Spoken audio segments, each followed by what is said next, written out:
back at it again, guys. Y'all probably getting these videos not in order, but as you can see, we do have the R35 back. I sent the R35 to Eurofield out there in Austin, Texas, but we did run into an issue. So with that same topic, the warranty cover the valve cover, guys, because y'all remember I took the r35Gtr or whatever to Eurofield to get the valve cover gasket fixed. So they'll end up that we went back and forth on the situation, but they'll end up agreeing to pay the total cost. I only have to pay like literally like $100 to get the valve cover, because this car had like a little leak, and they would try to say, oh, it's not a major. And I say, hey, okay, if this car engine blows, is you gonna cover the whole engine? You rather not fix $1,000 worth of part than buy a whole motor for $18,000. But anyways, we got old girl back. We got her back, and she looking all mighty clean. But we did have an issue with this. So y'all know when I dropped this car off, if y'all watched the last video or you didn't catch the last video, I did a trip reset on the trip on the kit. I plug into the car, which if y'all remember, if y'all been here that long, I had it on my 370Z. So I got the kit right here. And this is just a cheap kit I usually put on the car when my car goes to the shops. But basically, this monitors if you have a crash, but there's a camera on it, and it have a GPS on the car too. So as you can see right here on top, this part right here, this was unplugged, plus this was unplugged in my car. I said, hey, I really thank y'all, and I've been respectful. I thank y'all for doing the work. Y'all did a good job. I don't see the leak, blah, blah, blah, blah. Why is my dash camera is unplugged? The guy come back and say, oh, well, you know, we unplugged because it's competitive. It's competitive by you installing a valve cover on my this is my personal property. And then when I went back and looked at the videos, the camera was on all the way until they'll finish the car. But it mysteriously unplugged when they bring the car out the shop. You don't see nothing. And let me show y'all that right quick. So now you can see I'm in the Jeep. This is like a called Wolf Box brand. As y'all remember, I had this on my 370Z. But if you go to replay videos, right? Let's see, stop. Go to replay videos. You can go through all the videos. Let's see, right here. That's when I was in the car, in the front right there. Let's see, right here. So this the last time there was, and you can see the guys working on the car. So why did, when you finished the car and took the car out the shop, you unplugged it? And let me see if there's another video, maybe right here. You can see, I don't know if y'all can see that, but look right there. This is the last video right here. And then let's see, that's when I got the car. So my thing is, let me get this unplugged right quick, guys. Thing is, why do you unplug it from here, the cigarette lighter, then you unplugged it from here? So I had this basically on here. I'm just trying to let y'all know how I had it. I had it basically like that. So don't unplug this top part right here and unplug that. So let me get a minute and get all this out, because I know y'all want to hear this beeping. So that's the question I asked. I said, hey, so why do y'all y'all unplugged it from the top, and y'all did that? Plus y'all went into my trip meter. So y'all remember, if y'all watched the last video, I set my trip meter to 0.0 on A and B. Why when I get back in the car, it's at the same thing? The trip literally go say 0.1, 0.2. Y'all took my car down the road, and then now y'all try to lie. I told y'all, if it's fine if you take my car down the road to see if it's leaking, right? But don't unplug my personal property and then come up and say, oh, we unplug it for whatever reason. I keep it plugged in for reasons just like this, for people like y'all joyriding and people stuff that's not y'all's. And like I said, I'm not trying to put them on display or whatever, but the place was Eurofield in Austin, Texas, and that's totally bull. Because like I told y'all, the thing about this car, to be honest, it don't have 2 keys. You can't set it unless you're on Egotech or Cobb. So you can't put it in valet mode and stop idiots or anybody for doing anything like this happening. So I had the camera plugged in just for my security. I don't ride with that camera all the time. I had that camera on my 370Z, but not on the GTR. So I had it in for my protection, just in case these guys go out there, wreck it or anything like that. I have it on proof. And they'll literally finish the car, unplugged it, and the car mysteriously back parked in the front.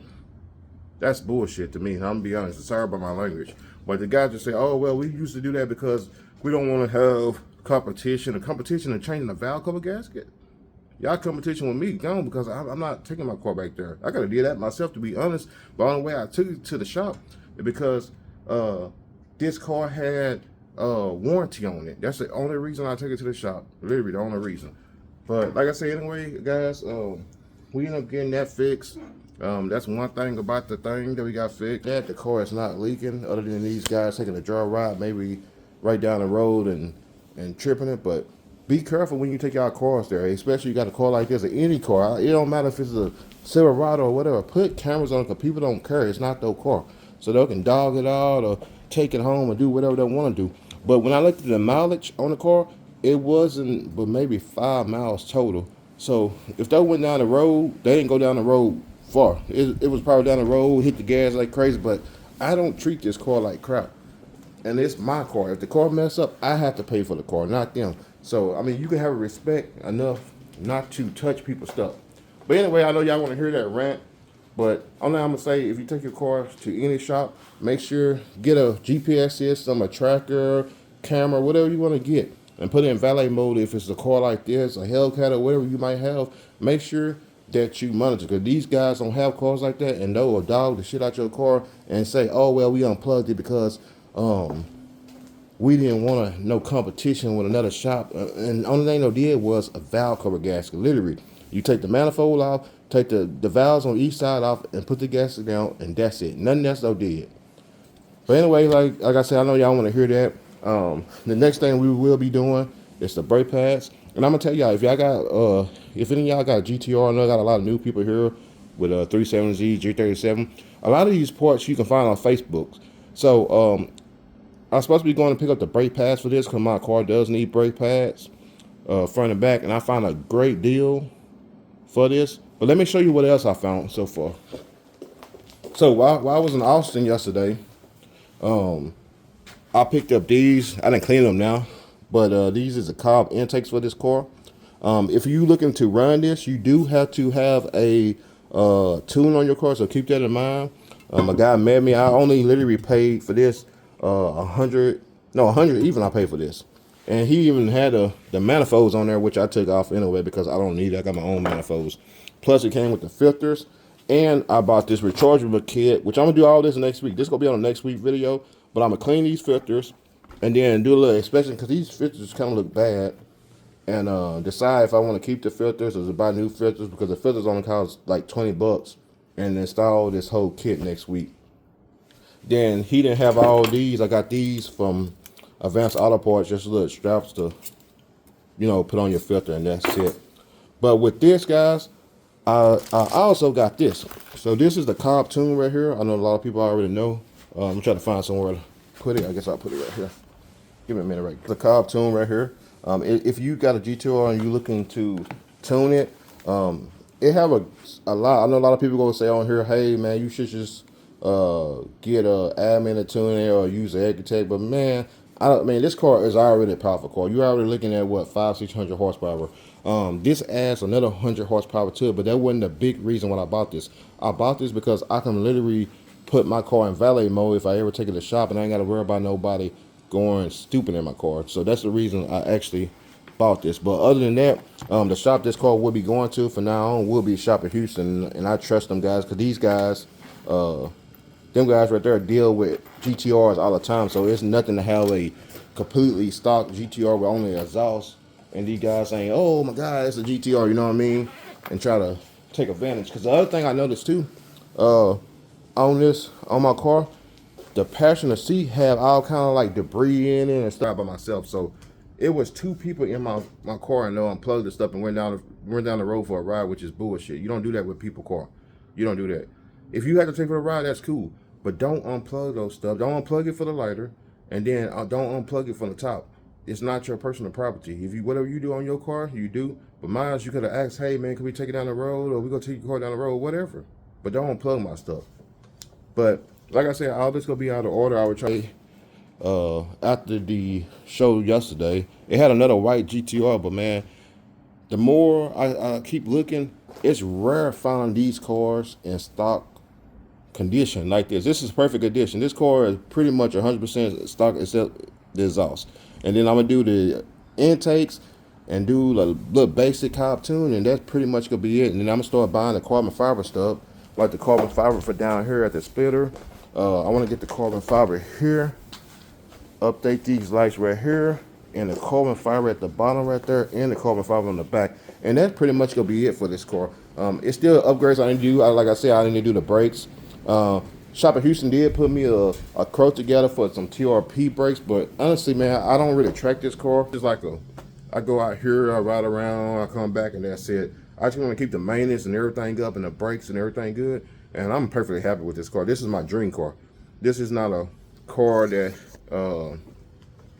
my first car, and like this literally my dream car. So I'm not really looking to do no major add-ons to it. Maybe tint the windows, and I kind of iffy on that. But other than that, I'm just gonna enjoy the car and put miles on it, put the tune, intake, maybe possibly wrap it soon, but that probably be towards the summer, and update the headlights on there, and that's pretty much it. No lowering kit or nothing like I did a Z. But anyway, like I said, we went to the show yesterday. It was pretty good turnout. It should have, I have to look, it should have a show coming up this weekend. We probably gonna hit in the GTR, but we gonna start being outside. So, hey, say hi. I really appreciate for all the subscribers. I mean, we growing every day. More likes, more views, doing a lot. Y'all gonna see more work done to this car, maintenance stuff. We gonna do all the oil changes and stuff like that ourselves. It's pretty basic. You just take off the back, the bottom. I gotta get a better lifting system in here, but pretty much everything like that gonna be done ourselves. Maybe even the brake pads, to be honest, because I'm going to get them today for like a crazy price. So anyway, guys, I want to thank everybody for liking and subscribing to the channel. I just want to give y'all a little update like that.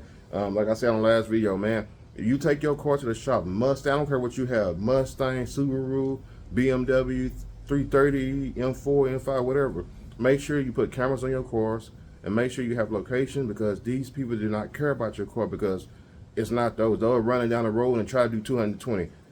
I had never even tried to do on this car. I enjoy this car. I drive, and most I do, get on a little bit, that's it. I'm not dogging this car because these cars is expensive to fix. So that's the main reason. The most important with this car is keeping up the maintenance, and that's the reason I went with the cob. So with that cob too, the guy I got the cob for had a custom map on it, so I'm gonna have to plug that into my computer and reflash it back to cob regular stage. I think this should be a stage 2, since I have full exhaust. I'll be on regular 93 gas and intake. It should be a stage 2 tune for this car, which put out around 600 actually to the wheels, not to the crank, to the wheels. So that's a big increase over the stock. Plus you get valet mode and all the other stuff with gauges, but these cars come with gauges, so you really don't even need the gauge assist and all that. I'm not trying to really do no racing or nothing like that, so that's perfect for me. I thought about changing wheels, but this car looks so perfect with the stock wheels. I just want to kind of keep this car just like it is, just update it in like subtle ways, not nothing like boom, wide body kit and nothing like that. Not right now, maybe never, because what a lot of people don't understand, these cars, look at the R34s. The R34 is going for what, 100-some thousand plus for R34s. What you think the R35 is gonna happen? They ain't gonna build another R35 like this. That's it. We probably won't see none in our generation. Maybe 20 years from now, then they'll build more. But other than now, that's the only thing you have. They've been building this car since 2009, so that's it. You know how Nissan usually do. They'll build one car forever. But anyway, I want to thank everyone for liking and subscribing to the channel. After the end in there, peace.